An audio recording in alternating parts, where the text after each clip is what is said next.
firstly, I think folks need to recognize that we are nature. We are nature. We're not, it's not us and nature. We are nature.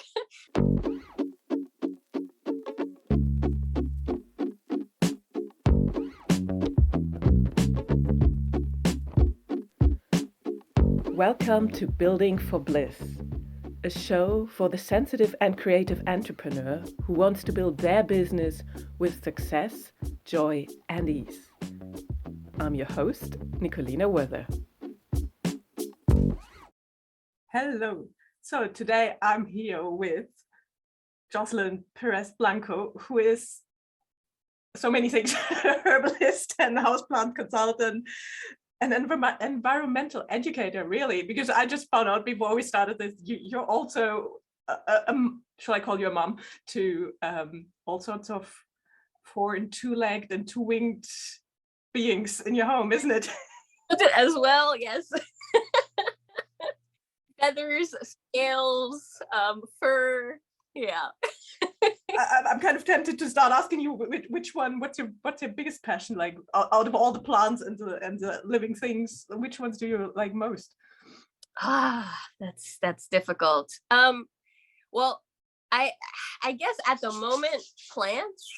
I definitely spent the first 18 years of life hyper focusing on animals. So I was going to be a vet since I could talk. Since I could talk, my mom said, I always said I was going to be a vet. Then when I was in high school, I went to a vocational high school in Queens, John Bound High School. It's an agriculture high school here in the city. And we studied plant and animal science. And so learning more about that, I started appreciating, plants more. But then I started leaning towards, I want to be a vet and I want to be a conservationist and I want to be a photographer for National Geographic. And then it wasn't until college where I ended up making that shift. I started studying to be a vet tech. And I was literally in the program for about a year and a half when I decided that that's not what I wanted to do. And I ended up switching to biology. And then I transferred to Hofstra, where it was biology with a specialization in ecology and in evolution. So that kind of got me into urban ecology and conservation and invasive species. And then I kind of shifted into like plants. So I went from like hyper focusing on animals. And I mean, I was working at a zoo. I had so many different types of animals here. I volunteered for many years at different shelters. At some points I was doing crazy things. I was raising alligators. I was like handling huge scorpions. I was kooky. In high school, they knew me because I had a big pet rat that I walked around with everywhere. And when I met my husband, he went to the same high school, and that's what he remembers. I was the rat girl. So, but then, then in college, I like switched, and then now a lot of people who've met me after college know me as the plant girl. So it's so funny, because it's like I've kind of dabbled in both. So as of right now, I think plants have taken over my life very much so. I of course still appreciate animals, but yeah, I think I've really overdone it with plants. Are you someone who, like, how do I say that, always had a bit of you kind of almost like a plant whisperer or animal whisperer, that you always had like the sixth sense to communicate with them, or how? Because that's really like interesting that when you say you had that kind of all your life, so you kind of always knew it's your thing, and that's what you're gonna do. Oh, no, absolutely. And the funny thing is that I share a birthday. My grandfather was born on May 4th, like I was. It was so weird because my great grandmother was born May 4th, and then my grandfather was born May 4th. And then it skipped a generation. My mother was born in December, and then I was born May 4th. And my family always says that I'm my grandfather, but just I'm a girl basically, because he would come home with armadillos. He had the house full of animals. He had installed big perches, like sticks, on the side of the house, because in the mornings he would feed the parrots, because he was in Costa Rica. So he would feed the parrots every morning. And so they had, the birds, he would feed the birds, and they had perches there. And yeah, and he always had dogs and everything. So when I was born, my mom, I think she had said she had like canaries or something. And then it just kind of started. I guess she saw how engaged I was with animals. And so like we had a dog, we had hamsters, gerbils, all types of birds, geckos, salamanders, snakes, so many snakes. I think we just heard Indigo in the background, your dog. Yes, Indigo, our dove. Yeah, he's been serenading us. But yeah, it was a lot. And I did a lot of rescue as a child too. I would come home and like my mom would be the first to tell you. I'd be like, oh look, I found a baby pigeon. And then we would raise the pigeon. And we had raised this one pigeon called Apache, and a beautiful pigeon. And then we put her on our fire escape so she could start getting used to the outdoors.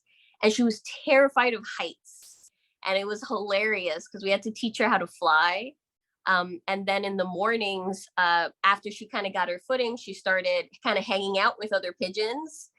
And every morning she would come to the window and tap on the window with her beak. And so we would open the window and give her food and water. But then she would bring other pigeon friends with her.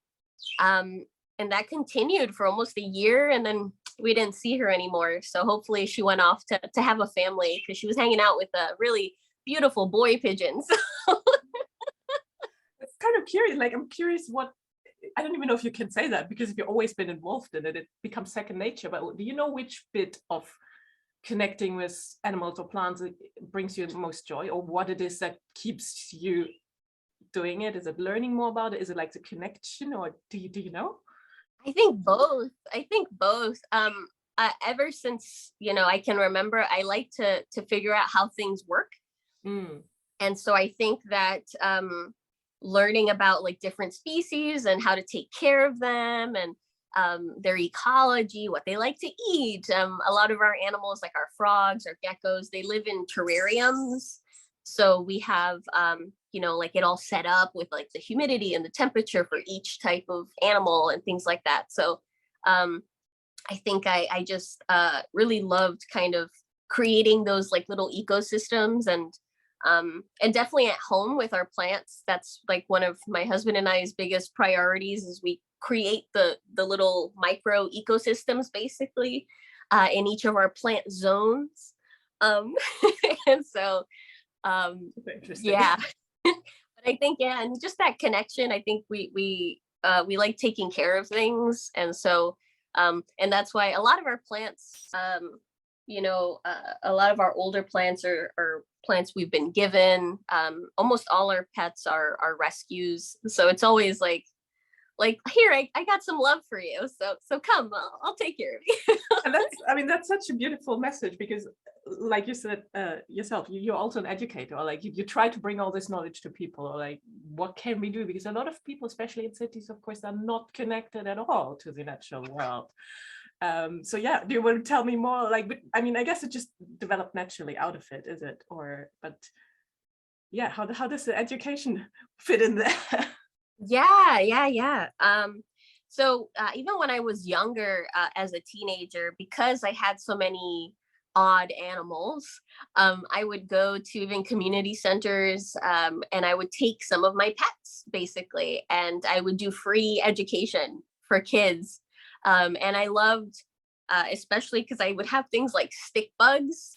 I would have like snakes and things like that. So I loved bringing them to little kids so that the little kids can kind of get over that fear, because I would always see that. And so it was always so much fun to teach the kids like about these different animals, how to handle them, that they were safe, and kind of build that connection. Like I think too, there were so many instances where, you know, a lot of kids that I would see during these types of situations, they had never been able to go to a zoo. You know, maybe they'd never seen this animal before. They had some preconceived notions, you know, about the animal, like the snake is gonna bite me and kill me, kind of thing. And then it was really sad too, where kids would talk about, like, one of the first times I took kids out to the park to lead like a plant kind of class, a nature class. It turned out that the kids had never seen a pile of fall leaves like that, like the piles of leaves that were in the park. They'd only seen trees on concrete. They know what fall leaves look like on the pavement, but they've never seen piles, right? And they're like, that's a pile of leaves? I'm like, yeah. And can I jump in it? And I'm like, yeah. So I think it was just that, yeah, a lot of kids, you know, in the city, they maybe go to a park only during the summer months, and that's if their parents can, you know, and maybe during a weekend, so maybe a handful of times during the summer. Maybe they're only used to seeing the parks in their neighborhood, which are like blacktop and concrete, and you know, they're not used to seeing large expanses of like green and woods and things like that. So I think that just wanting to kind of introduce kids to the wildlife, to the plant life, to just everything that's happening, because there's so much nature around us, and I feel that when we're in the city, we are definitely much more disconnected to it, but it's there. It's just people aren't noticing it. And I love just trying to kind of, and that's actually a thing. So it's called plant blindness. It's also called green blindness. Yeah. And so Yeah, you walk down. I have a friend, she's doing something similar, and it's like you don't even, like, you can't talk to the tree if you don't know what it is or what its name is, right? And the moment you start understanding what species it is, you have a completely different connection with things. it's completely different. And so I love doing that, because then I'll get texts from students, you know, a great email from a student saying, I walked out of my house and I saw there is a burdock plant in my tree pit, and it's big. So it's obviously been there this entire time, but I have never seen it. And it's like, you know, you have blinders on. And then when you're introduced to the animal, you're introduced to the plant, it's like now your brain registers it. And it just changes your whole perspective. I love teaching people, especially about like the street trees, because then you can walk down your block and you go, wow, I have an oak tree. I have an ash tree.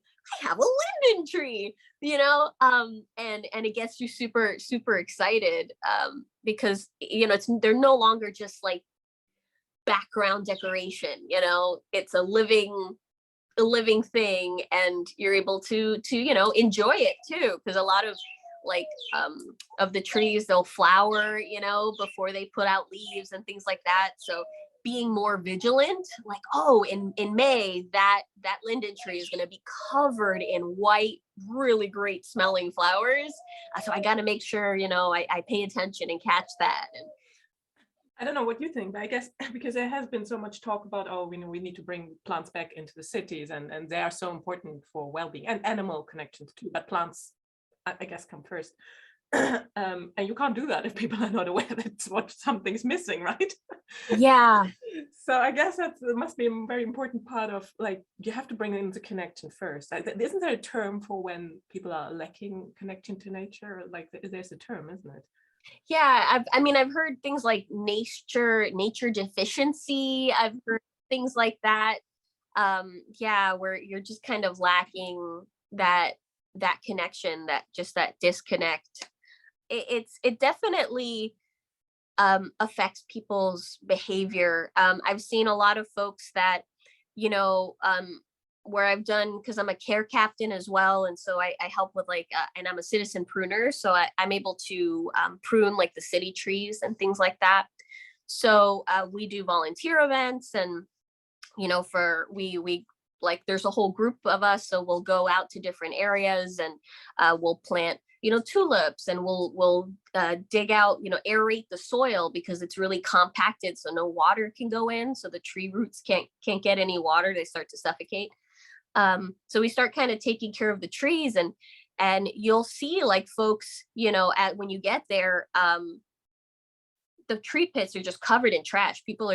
I've seen people put garbage in the trees, and I never understand that. Like, why would you take your coffee cup and shove it in the tree? But people do that.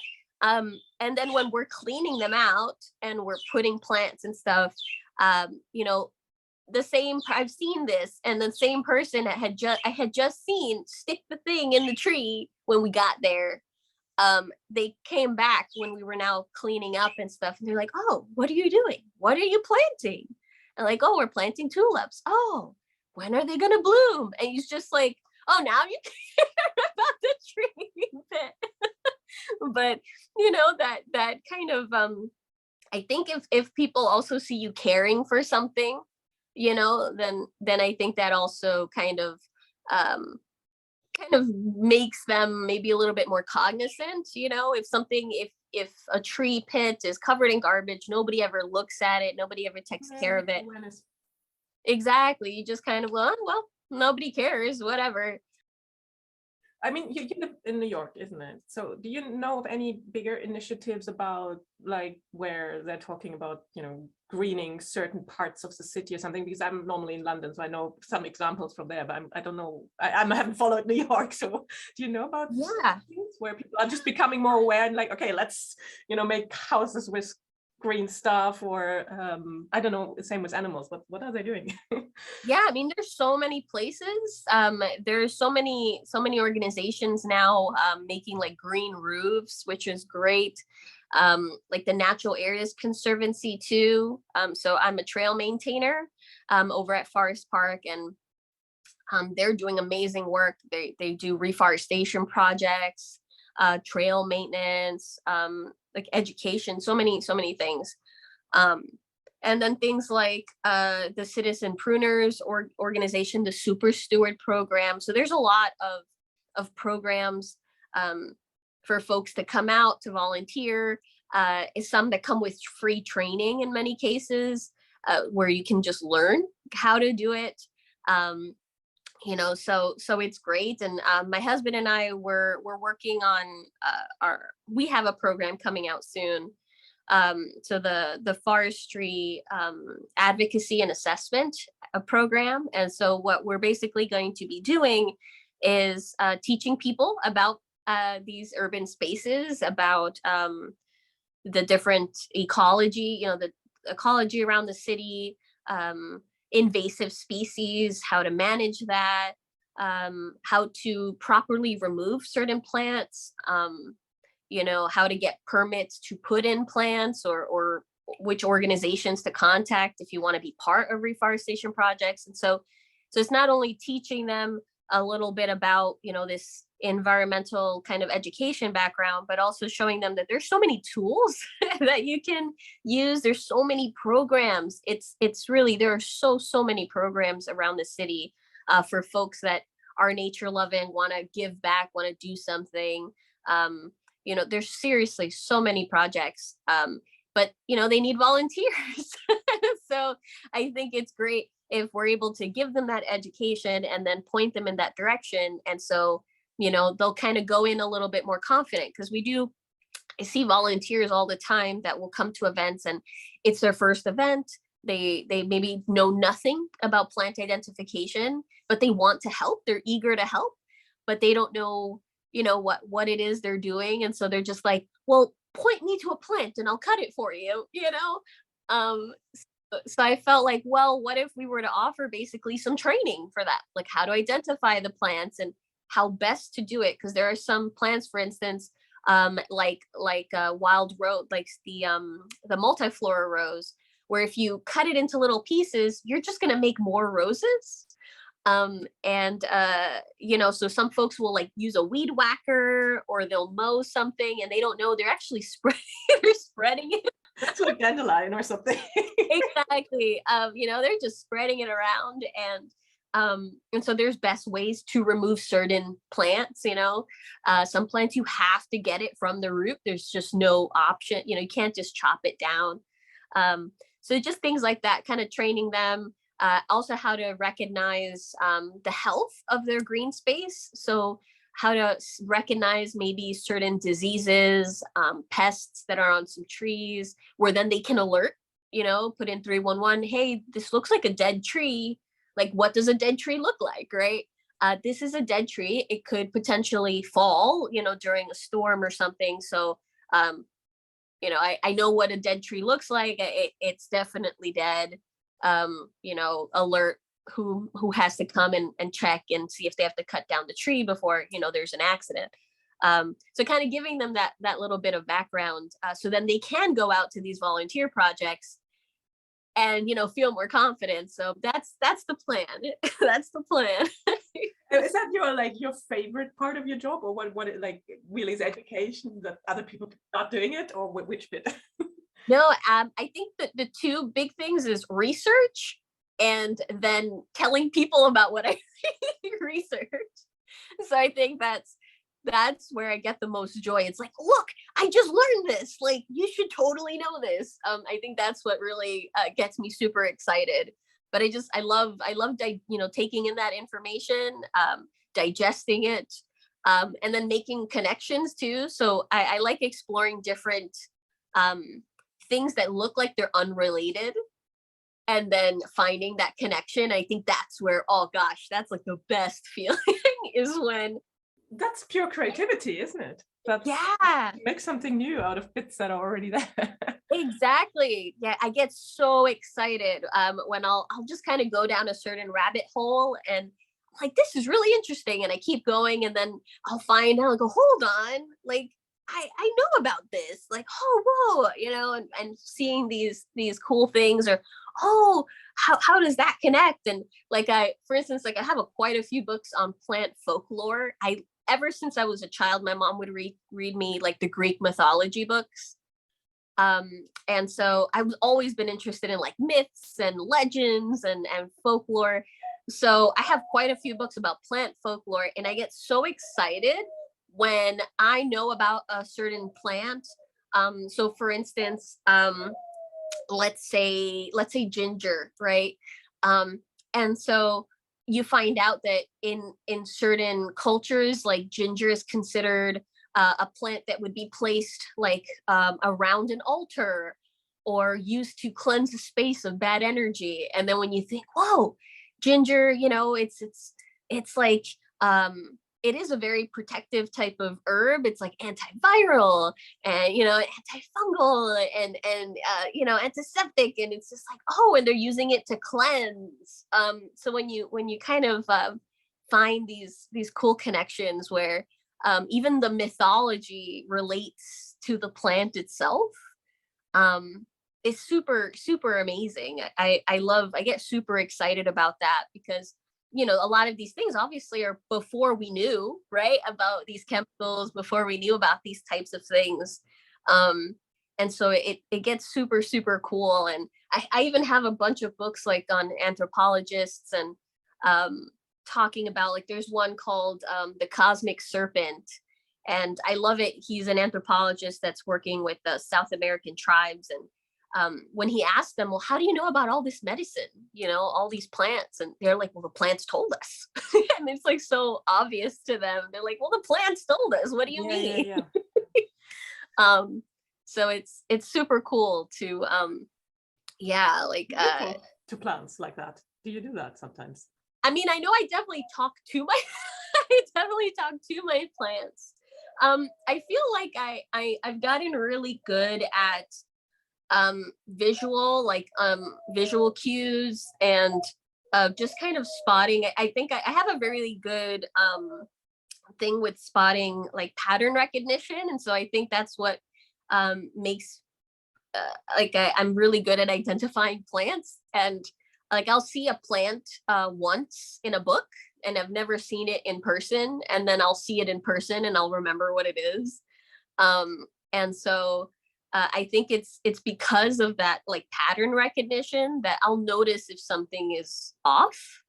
So I'll go, that leaf doesn't look quite right. I think that plant might be dehydrated. There might be something with that plant, and it's not an obvious change. It's not turning yellow. It's not, it's not like drooping. It's just there's something different about the plant, and then it like cues me up to to go check it out and investigate further.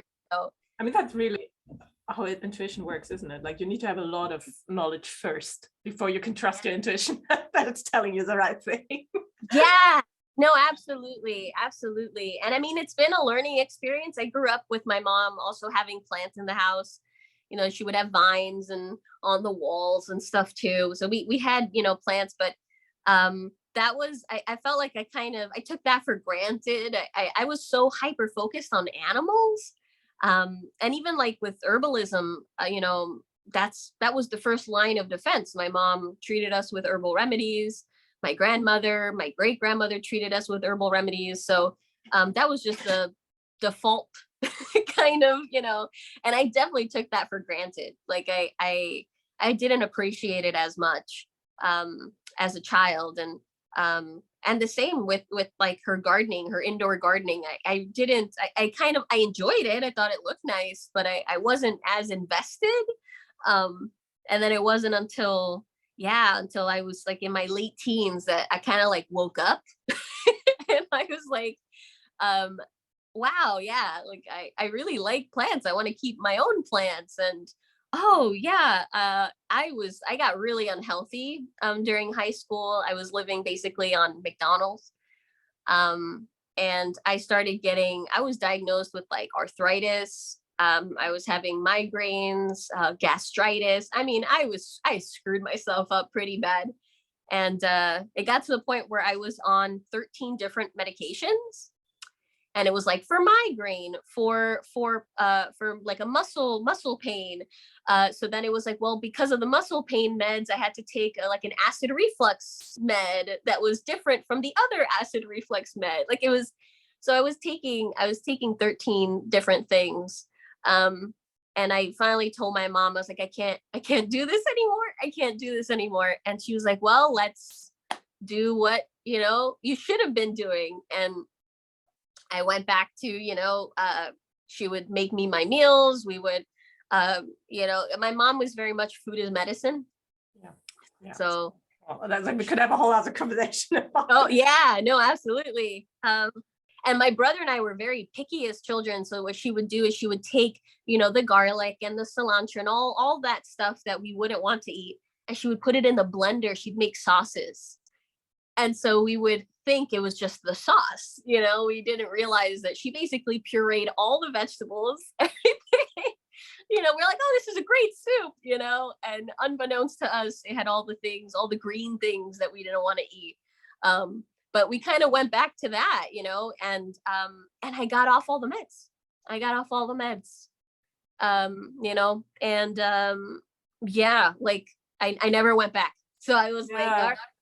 I mean, I'm a big fan of alternative forms of healing and both, like we need traditional and alternative, which kind of make me wonder, like, if you had to give people like a takeaway or something where, okay, this is like why this is so important, which one's actually more important, the connection, conservation kind of aspect, or is it, for example, hey, we have a whole arsenal of healthy things available, we have all this knowledge here, like is there something that you find particularly important for people to understand or learn about?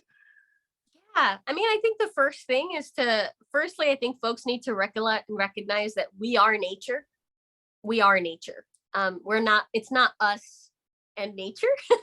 We are nature.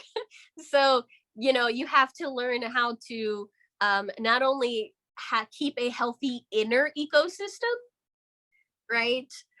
You have to keep a healthy inner ecosystem and then learn how to be a good steward of your outer ecosystem.